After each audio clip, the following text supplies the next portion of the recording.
O nosso tema de hoje trata sobre a identidade, sobre o funcionamento da filosofia clínica. A filosofia clínica nasce há 2500 anos na Grécia, ainda que seus registros remontem a períodos anteriores ao período grego, ao período ateniense, no qual nós tivemos um grande ápice de fatores que levariam à constituição da filosofia. Havia, antes disso, muitos registros na China, na Índia, na região do Egito, mas na Grécia uma série de fatores faz com que, de certa forma, se constitua o que hoje a gente entende por filosofia. A filosofia clínica é a utilização dos estudos filosóficos na área de hospitais, de consultórios, de clínicas, de escolas, com o objetivo de exercitar a existência humana. Exercitar segundo os princípios desta existência. Na filosofia clínica não há propriamente um direcionamento para o bem-estar, para a saúde, para o sucesso, para o êxito existencial conforme as premissas de uma sociedade. Isso não existe em filosofia clínica, ainda que por vezes possa coincidir conforme a pessoa se direciona. O que faz uma pessoa na existência? Alguns buscam por amor, outros buscam por conhecimento, outros vêm ao mundo para ter experiências as mais diversas. Alguns querem a felicidade, querem o sucesso, querem a fama, outros querem constituir famílias, outros querem trabalhar muito. E há uma mescla de tudo isso e que vai ao infinito. Quando nós trabalhamos em filosofia clínica, a pessoa que nos procura em consultório traz as mais diferentes questões. Alguns vêm por curiosidade, alguns vêm por chantagem dentro do âmbito familiar. A esposa diz para o marido que se ele não se tratar, ela pedirá o divórcio. Às vezes é um adolescente que vem coagido pelos pais, pela escola, ou por ele mesmo para a clínica. Há pessoas que vêm ao consultório porque acham que não estão bem do ponto de vista mental, existencial, emocional. Há uma variação muito grande do que ocorre no consultório. Portanto, o ponto de partida do filósofo clínico é exatamente um não saber.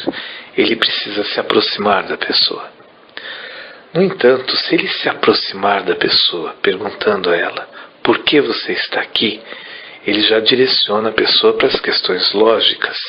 Se ele perguntar para a pessoa o que você está sentindo, ele já leva a pessoa para as questões sensoriais. Se ele perguntar à pessoa o que você está pensando, ele leva para as abstrações e assim por diante. Então, de maneira a interferir de uma forma mínima, já que a não interferência é muito improvável, a própria permanência da pessoa diante de um consultório, diante de um parque, diante de uma biblioteca, e o filósofo clínico ele pode atender em bibliotecas, em parques, em caminhadas pelo sol. Aliás, uma das características da filosofia clínica. Mas a própria presença da pessoa diante do filósofo e do filósofo diante da pessoa, esse encontro, já é uma forma de agendamento, já é uma forma de impressionar de alguma forma muitas pessoas. Então, buscamos de todos os agendamentos o menor possível. A pessoa chega ao consultório e o filósofo pede a ela para discorrer sobre a historicidade de vida dela, onde ela esteve, com quem, o que houve, o que aconteceu. E faz isso procurando, dentre todos os agendamentos, o menor. Ou seja, deixa que a pessoa flua em sua história de vida desde o nascimento até os dias de hoje, se ela tiver crenças nas quais ela já existiu em outras vidas ou em outros planetas, não há nenhum problema quanto a isso. O filósofo dá curso a essas coisas para que a pessoa possa se expressar. Muito bem. Muitas pessoas, quando chegam ao consultório, elas tomam contato com vários fatores, como a própria narrativa da historicidade delas, com elas mesmas, e outros elementos, e muitos já se encontram em outras bases a partir daí. O filósofo clínico, então, trabalhará com a pessoa os elementos que aparecem e que são constitutivos dela, segundo uma caminhada que é dela. Às vezes essa caminhada está contaminada por uma sociedade dos homens, por uma época, por um contexto. Outras vezes por questões que pertencem a outros períodos e outras histórias. O que o filósofo vai fazer? Ele precisará de uma grande peneira existencial, de um grande telescópio, microscópio, para poder trabalhar com essa pessoa, se aproximar dela. Tentar, na medida em que isso é possível, e muitas vezes não é, uma interação na qual ele se torna, e muitas vezes parte dessa jornada, muitas vezes um observador dessa jornada, muitas vezes a própria jornada, quando a pessoa então nem é, outras vezes não. Como a variação de casos é muito grande, compete ao filósofo uma série de estudos. Esses estudos vão da analítica de linguagem, epistemologia, lógica, e uma série de outros estudos que ele faz com base na filosofia acadêmica, com o intuito de poder aprofundar estes elementos historiográficos da pessoa. Em filosofia clínica, pelo que você está acompanhando aqui do que eu estou colocando para você, não há mais certos princípios históricos. Por exemplo, um filósofo clínico não trabalha mais com o conceito de loucura, ou de doença, ou de patologia. Quando eu faço conferências em hospitais, em clínicas, em faculdades, é comum que me perguntem que se o filósofo clínico não trabalha com doença, com patologia, então o que ele faz? O que ele faz? Ele trabalha a existência. O fato de uma pessoa perder, por exemplo, um filho num acidente, o fato de uma pessoa estar desempregada, estar muito chateada, isso não faz dessa pessoa uma criatura doente, adoentada, enferma. Essa pessoa pode provavelmente estar passando grandes dificuldades. Ela pode, então, nesses casos, buscar por ajuda, o que é muito diferente de uma categoria na qual ela é dita e tida como enferma, como doente, como louca. Esses rótulos costumam ser muito pesados existencialmente. Então, o filósofo clínico vai auxiliar, na medida em que isso for possível, a trajetória, a jornada de vida desta pessoa. Bem, mas como ele faz isso? Qual é a identidade funcional deste procedimento? Como vai proceder a filosofia clínica? Apenas ouvindo a história de vida da pessoa? Quais são as ferramentas? Bem, quando o filósofo aprofunda a história de vida de uma pessoa, o que ele encontra? Uma série infindável de elementos, tal qual uma coreografia em uma grande orquestra sinfônica. E lá ele precisa então, junto com a pessoa e com outros elementos de contexto, procurar compreender o que cada instrumento está fazendo, a posição do instrumento, a que ele se propõe, para onde ele se dirige, de que forma interage, o que é determinante, o que é irrelevante. E estas coisas às vezes são muito complexas. Às vezes um tambor, pelo barulho que ele faz, um bumbo, pode chamar de tal forma a atenção que parece ser um instrumento central em uma sinfonia e, na verdade, às vezes ele está marcando um tempo, marcando o passo para que ou a composição de cordas ou de sopros, que então são determinantes, se pronunciem.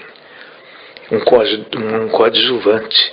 Muitas coisas na vida, pelo barulho que fazem, pelo brilho que emitem, podem tornar estas coisas confusas. Então, o filósofo clínico precisará compreender essa orquestra existencial, essa sinfonia, desde a maneira como é interpretada a música que sopra para todos os lados, até a profundidade e a essência de quem ouve e para onde ela se dirige e os motivos, em muitos casos, da existência de tudo isso. Assim, por exemplo, um filósofo, a pessoa poderá chegar ao consultório achando que o problema dela é uma depressão, e ela consultou a internet, sabe que está com isso, que está com uma depressão, e quando o filósofo aprofunda esses elementos, o que ele às vezes descobre? Que a depressão não só não é uma doença, como a pessoa pensou, como é uma grande aliada dela. Graças à depressão, essa pessoa pôde se livrar de um emprego que não tinha nada a ver com ela, de um relacionamento que não tinha nada a ver com ela, de certas questões existenciais. Ou seja, a depressão que esta pessoa considerava doença, em realidade funcionou como, abre aspas e fecha aspas depois, uma cura. Foi a grande salvação dela. Algumas vezes eu já atendi pessoas no consultório que me disseram que, graças ao alcoolismo, elas ainda estão vivas. Que foi graças ao alcoolismo que elas puderam suportar um trecho da existência terrível, no qual elas não tinham outras coisas para utilizar, e ainda que fosse muito ruim e um efeito desastroso, ainda assim socorreu e fez com que elas pudessem viver. Evidentemente, isso não é uma receita e, na maior parte dos casos, o alcoolismo causa uma destruição muito grande. No entanto, para cada pessoa é de uma forma. Uma outra lição fundamental em filosofia clínica. Um filósofo clínico, nos seus estudos, ele parte de um pressuposto de que cada criatura no universo possui uma identidade própria, um modo de ser próprio, uma função, uma disposição e um caminho que lhes são peculiares, que lhes são próprios. Bem, quando o filósofo clínico, então, ao aprofundar estes elementos todos, começa a descortinar junto com a pessoa o que está acontecendo, então ele terá uma profundidade maior em vários elementos. Por exemplo, em alguns casos há um choque dentro da pessoa entre os estados afetivos e aquilo que ela acredita. Ela acredita que ela não pode se envolver com determinada pessoa porque essa pessoa esteve presa e ainda continua fazendo delitos e tudo mais, e no entanto o coração dela ama.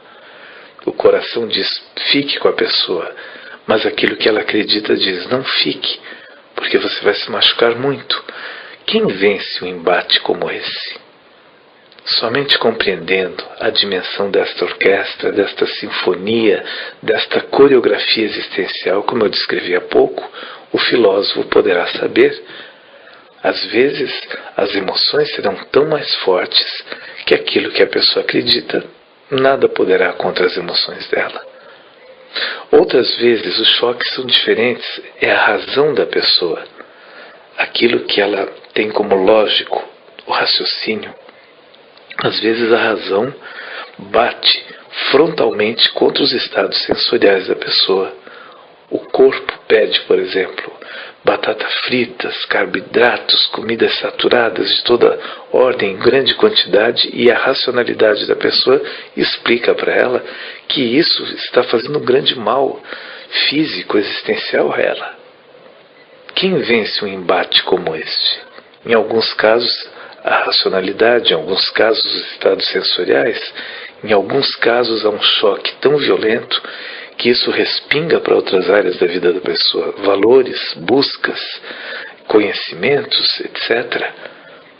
Para que o filósofo possa trabalhar a pessoa, ele precisa aprofundar estes elementos, descer aos conteúdos mais profundos para ter uma orientação em torno disso.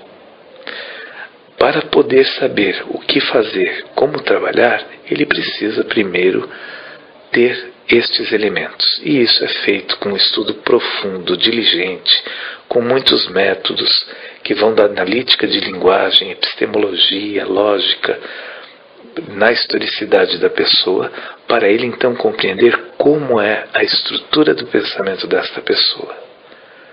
Essa compreensão não é por exatidão, é por aproximação. Seria uma pretensão muito grande acharmos que o filósofo clínico poderá compreender toda a dinâmica da pessoa, como ela é, com exatidão. Nós temos elementos de aproximação. Em alguns segundos, retornamos para a segunda parte do nosso trabalho de hoje, que tem como tema a identidade e o funcionamento da filosofia clínica.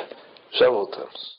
Faculdade SEDAC, Estúdio Eclesiástico Dom Aquino Correia, é uma faculdade com cursos nas áreas de filosofia e teologia, além de vários cursos de extensão, atuando em todo o estado de Mato Grosso desde 1999. Nossa missão é formar cidadãos na perspectiva católica cristã, capacitando-os para a promoção da inclusão social, da justiça e da solidariedade. A Faculdade SEDAC é parceira do Instituto Pacter no curso de Filosofia Clínica em Mato Grosso. Educação de qualidade é na Faculdade SEDAC. Para maiores informações, www.sedac.org.br. INFIC, Instituto Mineiro de Filosofia Clínica.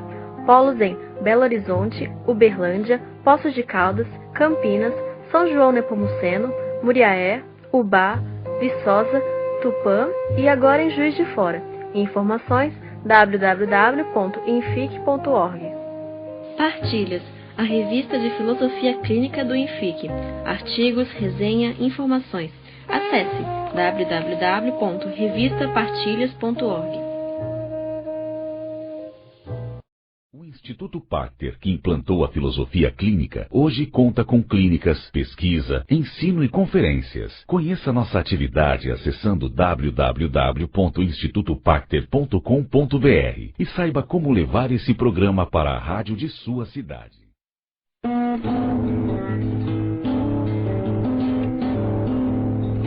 Você ouve Conversando com Lúcio Pacter.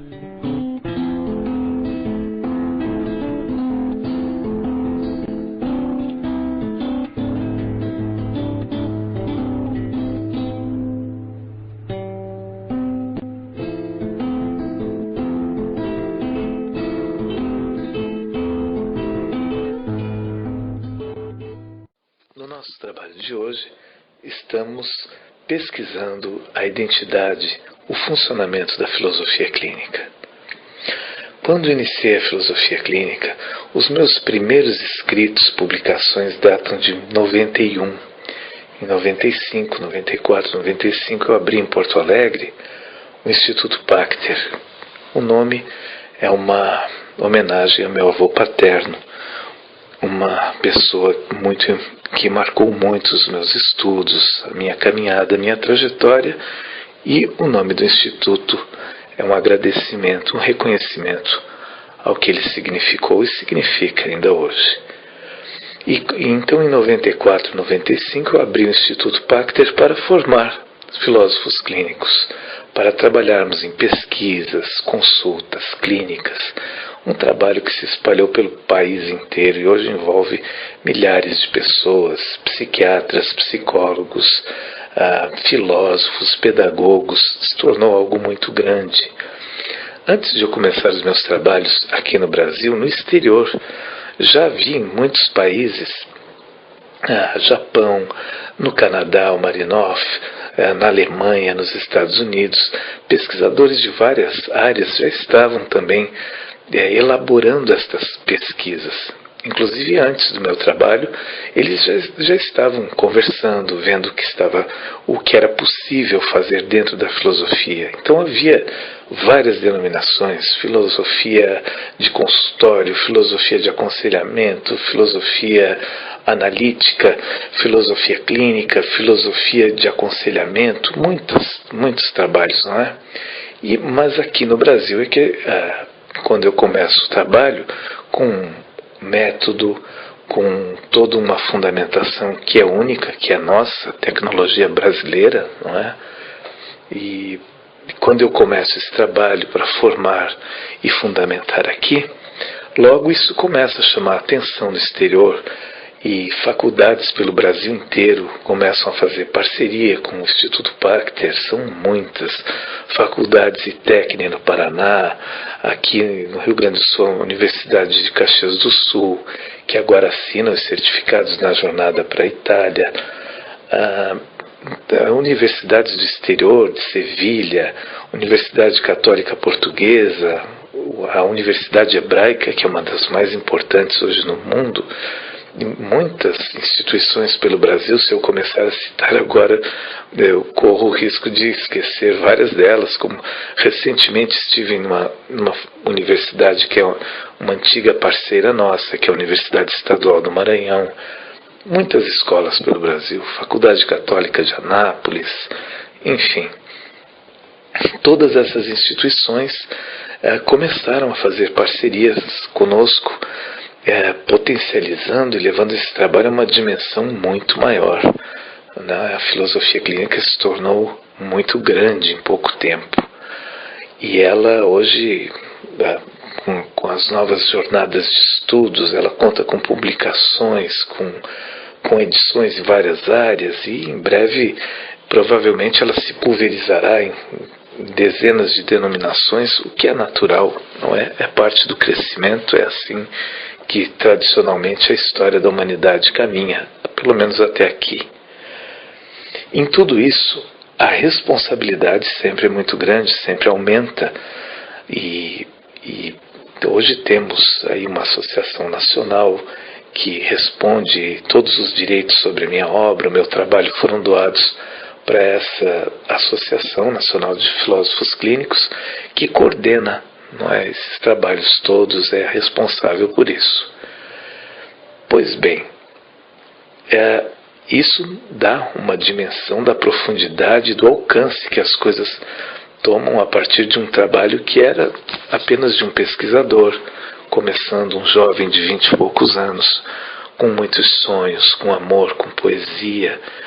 E esse amor e essa poesia continuam muito fortes. Agora, quando se trabalha no consultório, o método, o fundamento, eles são essenciais. Na primeira parte do programa, o que nós vimos? Que o filósofo, a partir da historicidade da pessoa, da estrutura do pensamento dela, ele vai se aproximando das demandas últimas, daquelas questões que de fato para a pessoa são determinantes, direcionam os caminhos dela, e nisso ele vai trabalhar. Bem, como ele vai trabalhar? Nesta segunda parte do programa, nós veremos especificamente estes elementos. Olhe, não há mais em filosofia clínica uma regra, um molde pronto. Primeiro, nós vimos que cada pessoa está nesse mundo com dimensões completamente diferentes, únicas. Até aquelas que muito se assemelham têm grandes diferenças. Alguns vêm ao mundo para viver o amor, a poesia, outros vêm a trabalho, outros vêm ao mundo para uma função ligada à fé. Há muitas questões aqui. Bem, quando o filósofo, depois de um longo trabalho, isso leva às vezes semanas, meses, no qual ele faz um aprofundamento na existência desta pessoa, ele descortina o que está ocorrendo, e isso nem sempre é simples, nem sempre é fácil. Então ele busca ferramentas, primeiro as que estão na própria pessoa, e depois ferramentas decorrentes daí. Vamos ver isso de perto. Algumas pessoas, por exemplo, elas, quando precisam trabalhar suas questões internas, elas precisam falar sobre aquilo e dar um testemunho sobre isso, e expressar, e ter uma interlocução, ter uma alteridade. Outras pessoas não. Se fizerem isso, provavelmente elas terão um quadro clínico delas muito agravado. Há pessoas que em determinados problemas como estes, elas utilizarão a escrita, elas escreverão sobre o que estão vivendo, sentindo, e às vezes na forma de uma poesia simbolista. Nem elas entenderão o que estão fazendo, e no entanto é o caminho delas. Outras vezes há pessoas que não vão por esses caminhos, elas fazem uma espécie de digestão existencial. Há pessoas que resolvem suas questões através de elementos periféricos, através de mediações, colocando anteparos entre elas e os problemas. Outras resolvem seus problemas por reflexão. Outras resolvem seus problemas por intuição. E isso vai ao infinito. Então o filósofo que pesquisou com profundidade o modo de ser dessa pessoa, ele vai agora adequar estas maneiras que ela já utiliza informalmente para resolver as questões dela, nisso que ela está vivendo. Há muitas razões aqui pelas quais a pessoa não conseguiu fazer isso sozinha e precisou da ajuda de um terapeuta. Às vezes, o que se abateu sobre ela é insidioso, é muito forte, e ela perdeu certos referenciais que serviam até então. Outras vezes, ela foi surpreendida na caminhada dela por um acidente, por algo. Há muitas razões pelas quais a pessoa precisará de ajuda. Então, o filósofo primeiro pesquisará o que há nesta pessoa que ela já utiliza, que nós podemos utilizar agora para auxiliar nesta trajetória que se tornou subitamente tão difícil para ela. Outras vezes isso não será suficiente, e então o filósofo clínico precisará criar com a pessoa elementos que são aceitos na estrutura de pensamento dela, que são condizentes com a estrada existencial dela, que de alguma maneira ela possa utilizar. Por exemplo, uma pessoa que nunca utilizou o esporte como um elemento para a resolução de suas coisas, não quer dizer que isso não possa ser oferecido e sugerido a ela. Como o filósofo clínico sabe que isso pode ser oferecido e sugerido a ela, ou a música, ou a reflexão, ou outra coisa qualquer? Ele sabe pela trajetória da pessoa. Uma pessoa que se encaminha para o mar e você está prestando atenção à caminhada dela, você logo percebe que ali adiante ela muito provavelmente encontrará areia, encontrará a brisa da praia, a temperatura se modificará e uma série de caracteres que são constitutivos da praia, do mar.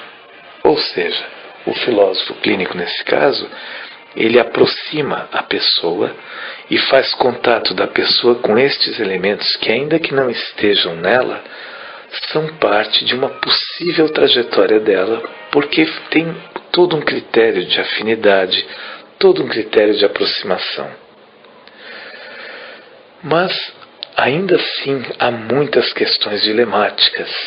Se o filósofo clínico não lida mais com bem-estar, com trajetória de êxitos e tudo mais, e não considera mais doenças e patologias, por vezes ele se depara com questões muito graves, muito sérias.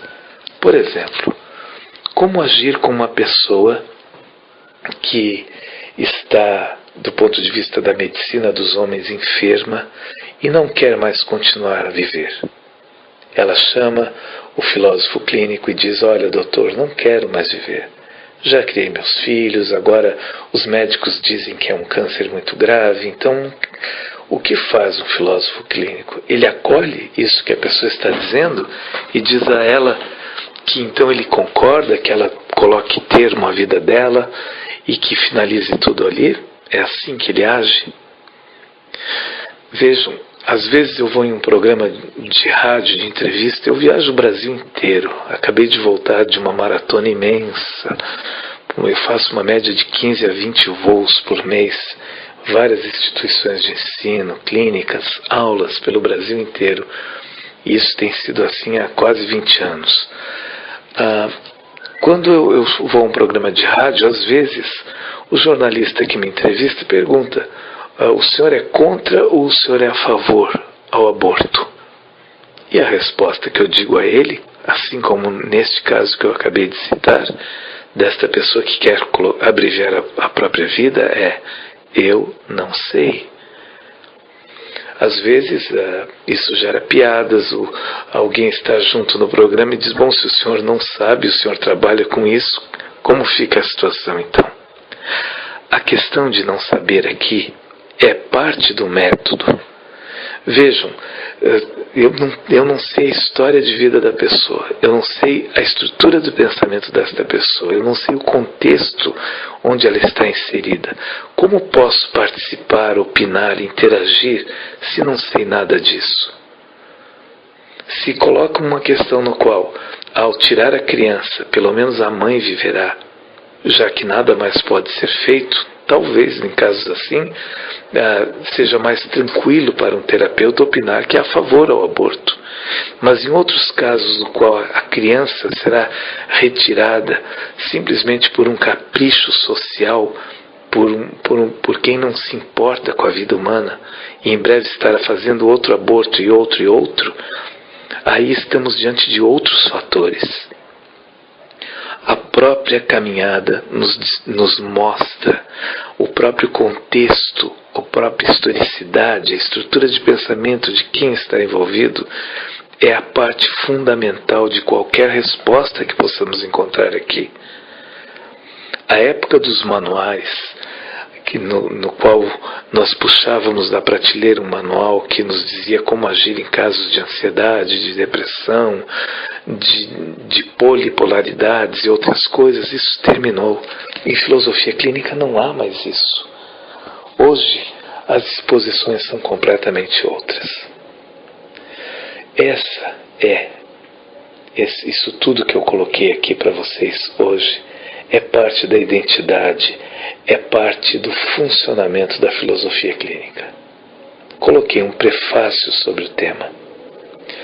No início do programa, e no início agora da segunda parte, falei para vocês um pouco da trajetória, um pouco do trabalho que eu fiz e que levou à construção da filosofia clínica aqui no país, no Brasil, nos lugares por onde eu passo. O pessoal costuma me apresentar como aquele que criou a filosofia clínica. Eu prefiro mais aquele que sistematizou a filosofia clínica, até por uma questão do que é mais adequado, pois a filosofia clínica não pode ser tida como algo que nasce a partir da minha pesquisa propriamente.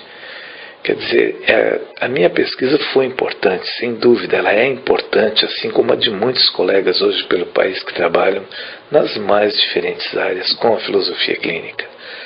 Mas o legado e as origens dela, isso remonta a um período muito anterior. Nós devemos a Sócrates, quando ele começa a chamar as pessoas: deixem de olhar para o céu, olhem para dentro de vocês. Nós devemos a Aristóteles, quando ele nos convida a compreender o logicismo formal do pensamento. Nós devemos a Platão, quando ele faz as inter-relações entre as nossas ideias e um mundo concreto.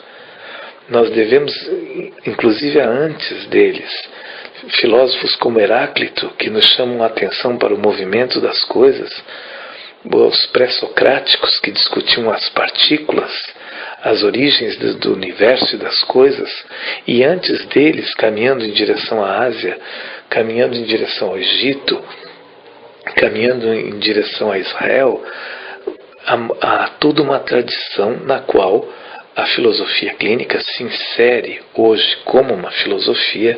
Estamos escrevendo páginas muito importantes. E quando eu digo estamos, é porque hoje há muitos filósofos clínicos. E a maior parte dos filósofos que trabalham hoje com filosofia clínica, e dos estudiosos, inclusive, que trabalham com filosofia clínica, são oriundos de outras áreas. Nós temos muitos psiquiatras, psicólogos, pedagogos, professores, muitos chegando a esse trabalho que se esparrama e se amplia cada vez mais. Em tudo isso, eu me sinto E costumo dizer isso para os meus colegas, para os meus alunos, para as pessoas que eu atendo.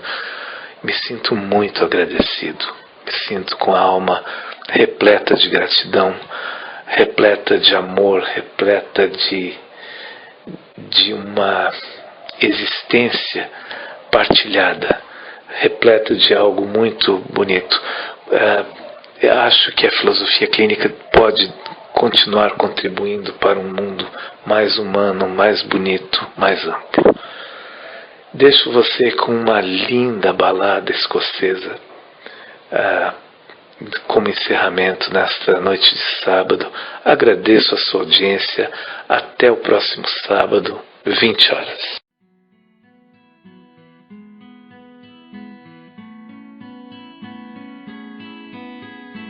I don't know if you can see the changes that have come over me.